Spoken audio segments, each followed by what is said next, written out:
내어야 할 것입니다. 오늘 우리가 읽은 요한계시록 3장 14절에서 22절의 말씀은 7교회 보내는 편지 가운데 마지막 7번째 교회에 보낸 편지입니다. 라오디게아 교회, 이 교회는 오늘 우리 현대 교회를 잘 대변해 준다고 할 수가 있습니다. 라오디게아 교회가 어떤 교회인가? 오늘 짧지만 본문을 통해서 살펴보겠습니다. 14절이 이렇게 시작하죠. 아멘이시요 충성되고 참된 증인이시요 하나님의 창조의 근본이신 이가 이르시되, 예수 그리스도를 가리키는 겁니다. 근데 교회마다 예수 그리스도를 표현하는 방식이나 내용이 좀 달랐습니다. 근데 라오디게아 교회의 이 편지를 보낼 때 예수 그리스도가 자신을 어떻게 소개를 했냐면 아멘이시다. 아멘이라는 말은 진실되다, 참되시다, 신실하시다, 이런 뜻이죠. 그러니까 아멘이라는 말과 그 다음에 충성되고 참된 증인이라는 말은 사실 동일한 의미라고 하겠습니다. 예수님만이 우리가 확실하게 믿을 수 있는 분이다, 그런 얘기죠. 이 예수님이 누구신가? 창조의 근본이시다. 바로 창조주가 되시는 분이시죠. 모든 것을 다 알고 계시고 이 세상을 창조하셔서 다스리시는 분이 바로 예수 그리스도시라는 것입니다. 근데 그 분이 라오디게아 교회를 향해서 이렇게 얘기합니다. 내가 너의 행위를 안다. 7교회에 보내는 편지를 보면 예수님께서 알고 있다, 너희들을 내가 잘 알고 있다, 이런 표현을 각 교회마다 빠짐없이 하셨습니다. 우리의 지금 믿음의 상태, 또 우리의 삶의 처지를 예수님은 다 알고 계신다는 겁니다. 7교회에 보낸 편지를 보면 칭찬만 하는 교회가 2개가 있습니다. 그리고 나머지 대부분의 교회들은 칭찬을 먼저 하고 책망을 하는 순서대로 예수님 말씀하셨는데, 여러분 라오디게아 교회를 보면 칭찬이 없고 책망만 있습니다. 이게 라오디게아 교회의 특징이죠. 근데 곧바로 15절에서 예수님께서 책망을 합니다. 책망의 내용이 뭡니까? 네가 차지도 아니하고 뜨겁지도 아니하도다. 네가 차든지 뜨겁든지 하기를 원하노라. 이 말은 무슨 말입니까? 라오디게아 교회는 미지근한 교회라는 겁니다. 미지근하다는 것은 믿는 것도 아니고 안 믿는 것도 아닌 교회라는 얘기죠. 확실하게 믿음을 가지고 주님을 섬겨야 되는데 교회를 다니기는 다니는데 믿는 사람 같지가 않다는 것입니다. 안 믿는 사람이나 전혀 다를 바 없이 교회를 다닌다는 얘기입니다. 예수님께서 이렇게 말씀하시는 데는 이 라오디게아 지역의 지리적 배경이 있습니다. 이 라오디게아 지역에서 동남쪽으로 멀지 않은 곳에 골로새, 우리가 골로새서라는 편지를 잘 아니까 골로새라는 지역이 있는데, 이곳은 차가운 식수가 나왔다고 합니다. 또 라오디게아에서 북쪽으로 가면은 히에라볼리라는 도시가 있는데 그곳은 뜨거운 온천수가 나오는 지역이었다고 합니다. 그러니까 뜨거운 물이나 시원한 물은 사람들에게 매우 유익하잖아요. 근데 이 라오디게아는 매우 잘 사는, 그 주변에서 가장 잘 사는, 그리고 7교회 중에 가장 잘 사는 도시였는데, 이 지역의 가장 큰 약점은 뭐였냐면 물이 좋지 않았다는 겁니다. 10km 떨어진 남쪽 샘에서 물을 끌어오는데 이 물이 라오디게아 지역에 오게 되면 물이 미지근하게 된다는 거예요. 그리고 석회가 많이 함유돼 가지고 물이 좋지 않았다는 거죠. 그러니까 이 도시의 가장 큰 약점은 물이 좋지 않았던 겁니다. 이 지역의 그 약점처럼 라오디게아 교회 성도들의 신앙의 상태가 미지근하다라고 예수님은 지금 책망을 하고 있는 것입니다. 뭐라고 16절에 이야기합니까? 네가 이같이 미지근하여 뜨겁지도 아니하고 차지도 아니하니 내 입에서 너를 토하여 버리리라. 매우 무서운 얘기를 하고 있습니다. 신앙생활을 확실하게 분명하게 제대로 해야 되는데 교회는 다니는데 안 믿는 사람처럼 그렇게 신앙생활을 한다면 주님은 그러한 사람을, 그러한 성도들을, 그러한 교회를 받아들이지 않겠다는 겁니다. 심판하겠다는 것이죠. 예수님께서 마태복음을 통해서 마지막 때에 사람들이 찾아와서 주여 주여 부를 때 내가 너를 도무지 알지 못한다, 그런 말씀하지 않으셨습니까? 그런 것처럼 라오디게아 교회 성도들이 지금 이 상태로 그렇게 신앙생활을 하면 토해버리겠다는 것입니다. 자, 그렇다면 왜 라오디게아 성도들이 이처럼 미지근한 신앙 상태에 빠졌는가? 그 이유에 대해서 예수님은 이렇게 말합니다. 17절에 네가 말하기를 나는 부자라 부요하여 부족한 것이 없다 하나. 이 라오디게아 교회 성도들이 매우 잘 사는 도시였고 이 교회 성도들이 매우 부자였다는 것입니다. 다시 말하면 물질적으로나 환경적으로 매우 넉넉하고 또 풍요로웠기 때문에 영적인 갈급함이나 하나님을 의지하는 그 열심이 없었다는 얘기죠. 근데 역사적으로 보면 이 지역에 이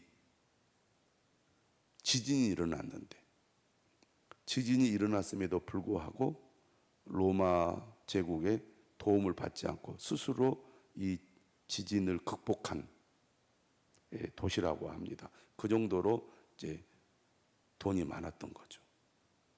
돈이 많으니까 사람이 자신감이 있는 거잖아요. 남을 의지하지 않는 그런 아마 자립심도 강했던 것 같습니다.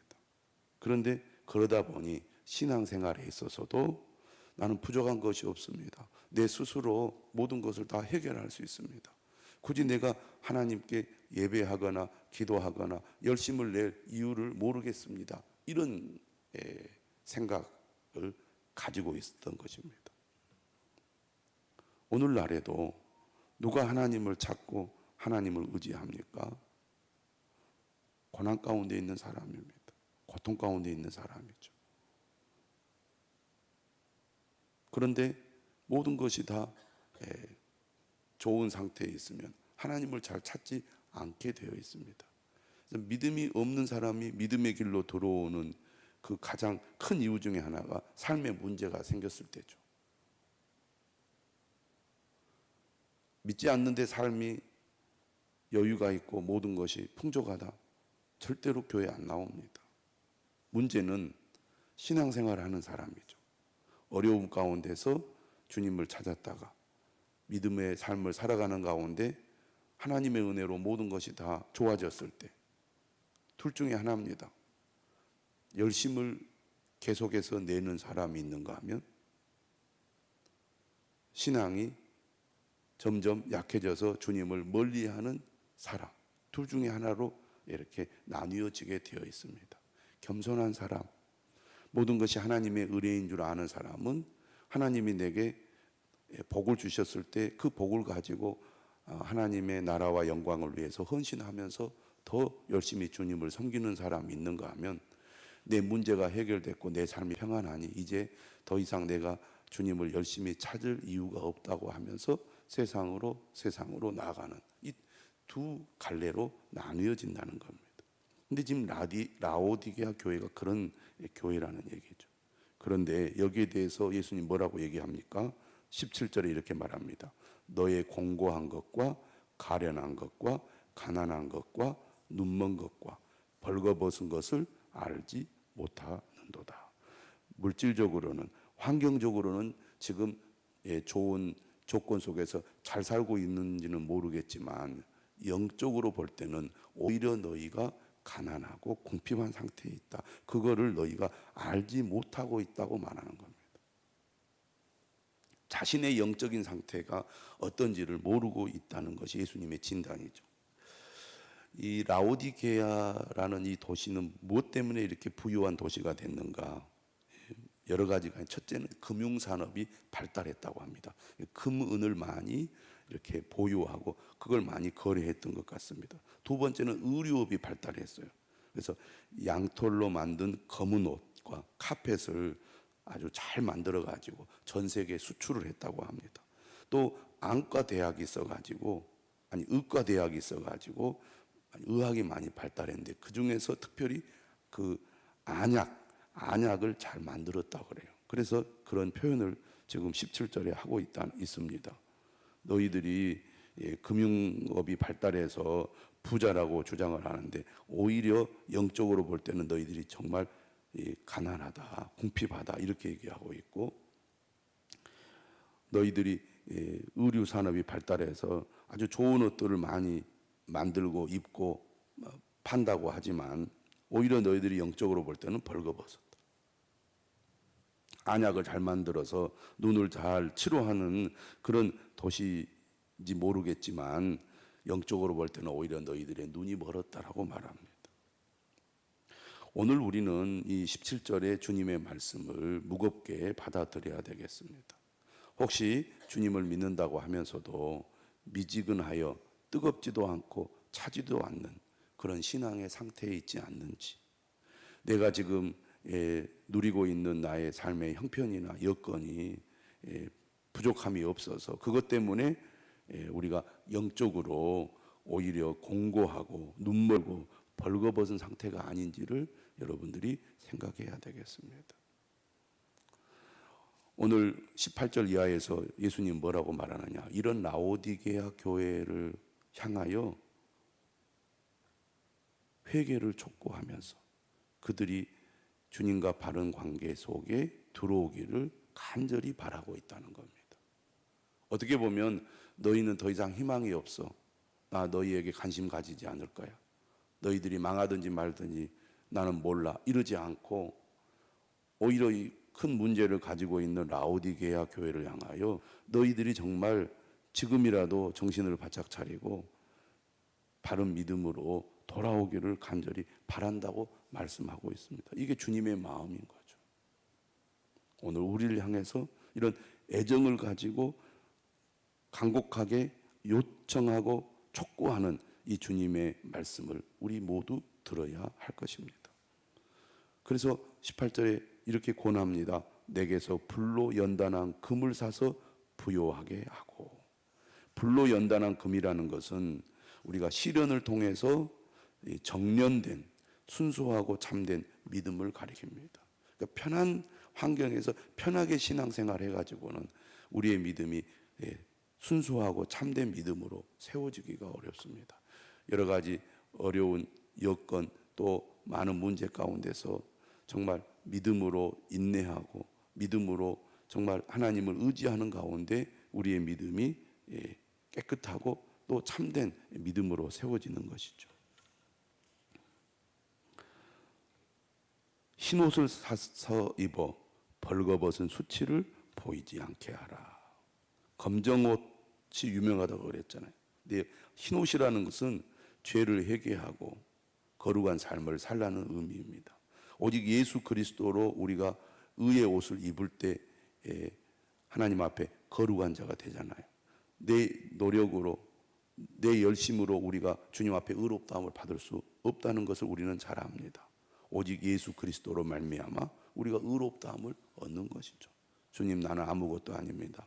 내 노력이나 의지로 주님 앞에 의롭다함을 받을 수 없습니다. 오직 예수 그리스도만이 나를 의롭게 하십니다. 겸손한 마음으로 늘 주님을 의지하고 주님을 모시고 그분을 따르는 삶을 살아야 한다는 것이죠.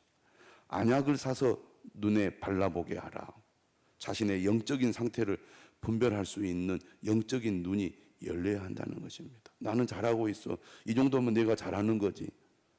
영적인 눈이 어두워서 자신의 영적 상태를 보지 못하는 성도들이 많이 있습니다. 오늘 주님은 분명하게 말합니다. 19절에 무릇 내가 사랑하는 자를 책망하여 징계하노니. 우리가 잘못된 길로 가도 아무런 일이 일어나지 않는다는 것은 결코 좋은 일이 아닙니다. 우리가 하나님 말씀대로 살지 않고 믿음의 길로 가까이 가지 않음에도 불구하고 내가 어려움이 없다? 우리를 주님이 유기하신다고 볼 수 있습니다. 그런데 반대로 내가 지금 주님과 바른 관계 속에 있지 않으므로 삶의 어려움이 생길 수 있습니다. 그건 주님이 우리를 사랑하시기 때문에 책망하시는 거예요. 자녀들 때문에 어려움이 있습니까? 남편 때문에 어려움이 있습니까? 경제적으로 어려움이 있습니까? 삶의 여러 가지 문제로 말미암아 고통 가운데 있는데도 영적인 감각이 무뎌서 주님이 나를 책망하여 징계한다는 것도 모르고 있는 것은 아닙니까? 내가 부족하기 때문에, 내가 열심히 하지 않기 때문에 어려움을 겪는다고 단순하게 생각하지 않는지 돌아보시기 바랍니다. 우리가 주님의 말씀 안에 바로 서지 못하기 때문에 여러 가지 삶의 문제가 생길 수 있습니다. 물론 내가 어리석고 내가 잘못 판단하고 내가 잘못해서 그런 일이 있을 수도 있지만 주님이 우리를 사랑하시기 때문에 우리를 책망하여 징계하시기도 한다는 것을 알아야 됩니다. 내가 아무리 애를 쓰고 노력해도 문제가 해결되지 않고 여러 가지 문제 가운데 있다면 오늘 주님의 말씀을 들으시기를 바랍니다. 주님 말씀하시죠. 그러므로 네가 열심을 내라, 회개하라. 주님의 음성을 들으시기를 바랍니다. 주님은 여전히 우리를 사랑하셔서 이렇게 말씀하십니다. 볼지어다 내가 문 밖에 서서 두드리노니. 우리가 문을 닫아버리고 주님을 우리 안에, 우리 마음에, 우리의 삶에 모시지 않고 있지 않습니까? 문 밖에서 주님이 우리를 기다리시고 우리의 마음을 열도록 두드리고 계십니다. 왜? 누구든지 내 음성을 듣고 문을 열면 내가 그에게로 들어가 그와 더불어 먹고 그는 나와 더불어 먹으리라. 주님은 우리와 친밀한 교제를 나누기를 원하시기 때문입니다. 닫힌 문을 여시기 바랍니다. 주님의 음성을 듣고 문을 여시기를 바랍니다. 세상으로 나아가고 고집을 부리고 내가 잘났다고 생각하면서 주님과의 바른 관계를 회복하지 않는 그런 불신앙의 길 가지 않기를 바랍니다. 주님은 우리가 믿음의 승리자가 되기를 바라요. 고난을 이겨내고 잘못된 길을 버리고 믿음의 길로 나가기를 원하십니다. 이기는 그에게는 내가 내 보좌에 함께 앉게 하여 주기를, 내가 이기고 아버지 보좌에 함께 앉은 것과 같이 하리라. 귀 있는 자는 성령이 교회들에게 하시는 말씀을 들을지어다. 우리 모두 귀 있는 자, 영적인 귀가 있는 자가 될 수 있기를 주님의 이름으로 축원합니다.